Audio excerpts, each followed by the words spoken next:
Trilha final aí, vocês estão vendo ainda? Deve estar dando os créditos, sei lá. Yanto Laitano, né, gente? Fiz aí até fiz uma playlistzinha aí. Tá rolando, né?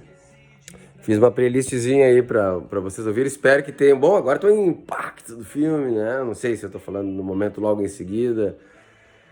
E a trilha tem 17 músicas, né? De bandas gaúchas aí. Castanhas comigo. E a gente escolheu algumas que já existiam, outras que foram feitas pro filme, né? Por exemplo, não feitas, mas tipo assim, o Arthur de Faria refez Amigo Punk, que vocês viram antes, e refez Festa Punk, porque ele toca ao vivo no filme, né? Ele toca lá no começo do filme, no metrô, aí depois ele toca no mercado, eles estão tocando ao vivo, Arthur e seu conjunto, e depois ele toca na festa, né, no final ali, e é tudo tocado ao vivo mesmo, as músicas estão sendo tocadas naquele momento que a gente está vendo, isso é muito bacana. Geralmente no filme a gente não faz isso, porque tu tem que ter cortes, tem que ter depois dublagem internacional, e a gente fez ao contrário, a gente dublou as falas e fizemos eles tocar, porque seria muito bacana pro clima das cenas e tal, e um desafio, mais um desafio pro plano de sequência, né, botar os caras tocando ali. Então essa é uma das coisas, né? 17 músicas tem na trilha, vocês acham aí pelas redes. Eu até criei uma playlistzinha ali, mas com algumas, umas 6, 7 ali no que eu achei, porque as do Arthur de Faria são só as originais, né? Que ele fez, né? Não são músicas que já tinham sido gravadas, por exemplo. Ou Chubidabiduba Porto Alegre é Meu Lar, com o Them Laser Vampires, que é uma versão do Miranda, né? E aí foi feita exclusivamente para o filme, porque o Miranda nem sabia a letra, dizia que botava qualquer assunto que tinha na época, né? E Porto Alegre acontecendo naquele momento e bota Chubidabiduba Porto Alegre é Meu Lar. Então tem essas paradinhas aí. Coisas legais para falar, e eu acho que o Roberto vai falar melhor aí para vocês, mas tipo, o Roberto ajudou muito, né, na seleção do elenco do filme, né, da seleção da colega que ia fazer com ele a cena, que é uma cena muito delicada, então tinha que ter uma cumplicidade bacana, e foi a Letícia Bertanha que fez, né, e não era uma atriz, então precisava muito da colaboração do Roberto para que ela se desenvolvesse como atriz também, né. Que mais? As pessoas perguntam muito sobre o plano de sequência, né?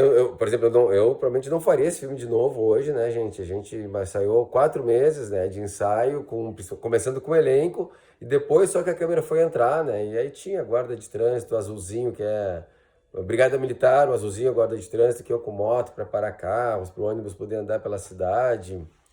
Então teve várias coisas assim, né, extraordinárias que, bah, hoje pensar, eu acho que o filme deu muito certo porque tinha uma equipe muito massa, né? Tinha a Camila Grock, a Jaqueline Beltrame, a Aline Risotto, os meus assistentes, o Vicente Moreno, a Janaína Fischer, a Bianca, que foi uma galera que organizou tudo que tem que acontecer no filme, com códigos, com senhas, com sequências, com ideias, tudo que aconteceu ali, esses caras que fizeram rolar. E eu era o viajandão, ficava tendo as ideias, mas, né, o que exige mais é organização realmente do que só uma ideia maluca, né? E foi isso que deu certo, essa galera que acreditou na minha ideia e que conseguiu organizar essa ideia, né? Acho que isso foi muito importante, assim.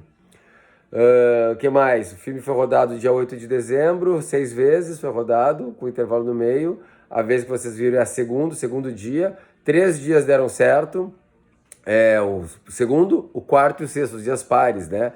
E os dias ímpares sempre acontecia alguma coisa, né? Tipo, ambulância entrando na frente, gente gritando, os malucos chegando perto para se meter no filme, gente olhando para a câmera, erros de atuação, porque é impossível não ter, né, gente? Se às vezes num filme que tem com cortes, tem, imagina num plano de sequência, que o diretor nem tá lá na hora para dizer ação para os atores, né? A ação é dada por um comando que eles recebiam de algum assistente que estava próximo a eles, né? E que dava esse comando de ação. Agora a gente está ouvindo Them Laser Vampires. Tá baixinha essa, House of Fire, Graveyard Polka. Que também tem 4 músicas na trilha, Them Laser Vampires.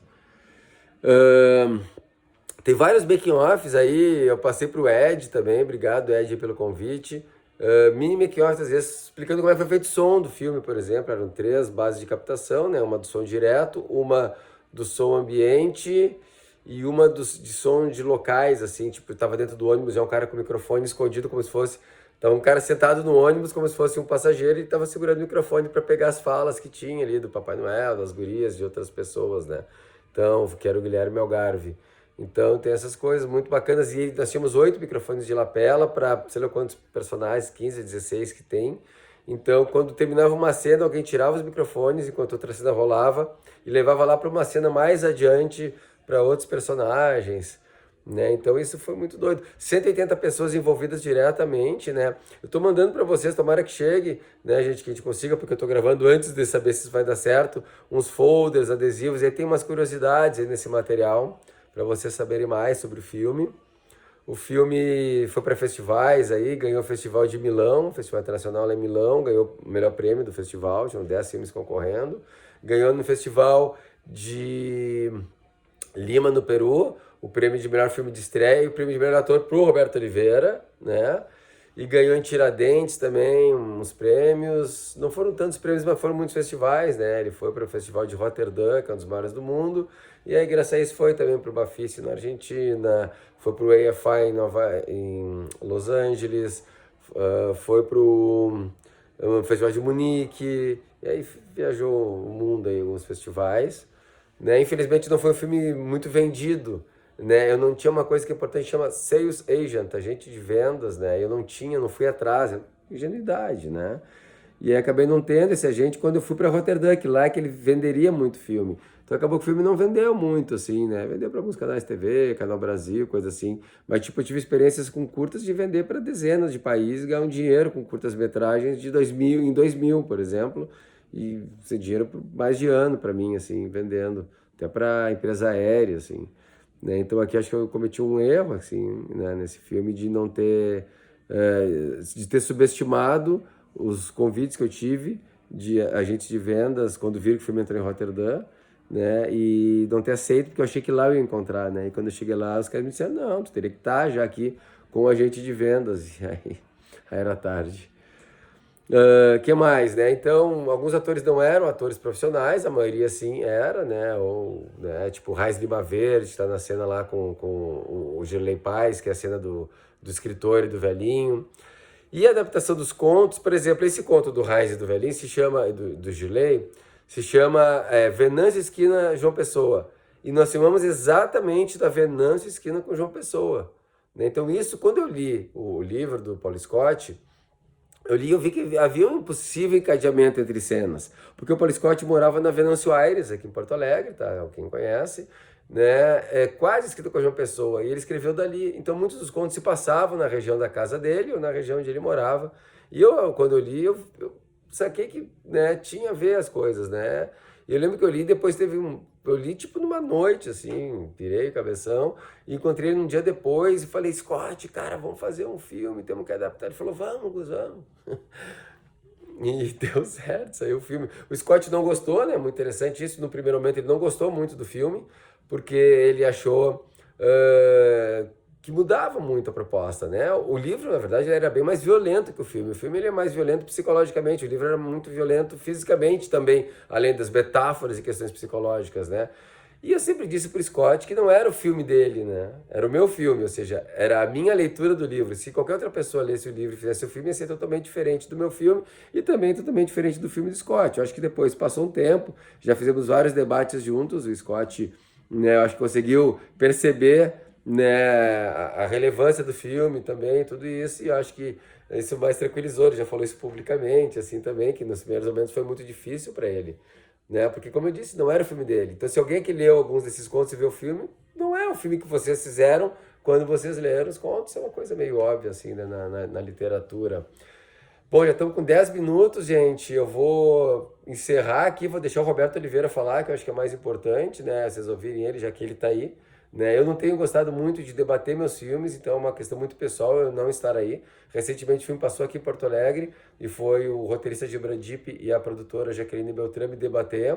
Eu não quis debater, é uma questão pessoal, assim, eu não tenho me sentido muito bem em debates, né? Mesmo que eu fale, adoro falar sobre as coisas que eu fiz, mas então acho legal dar oportunidade para outras pessoas poderem falar, então que bom que o Roberto pôde estar aí com o Ed, com vocês para assistir o filme. Que bom que as pessoas viram aqui e espero que curtam. Se tiver outras perguntas, se bobear aí no meio do debate, me faz, eu já mando um áudio, um vídeo no dia que passar o filme, né? Fazendo uns comentários, tá? Obrigado por terem vindo, por ter saído das suas casas, ido até o Cineclube Cine Salinha de Arte, Cine Salinha Colarte, né, para assistir. Eu me sinto muito honrado com uma pessoa.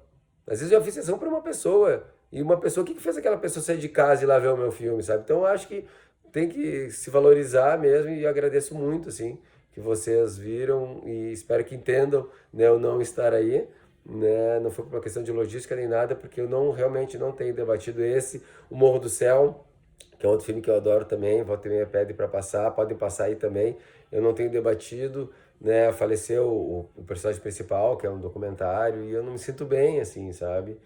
Então, espero que esse depoimento aqui tenha sido suficiente. Dali, Roberto, tudo contigo, contigo, Ed, muito obrigado, gente.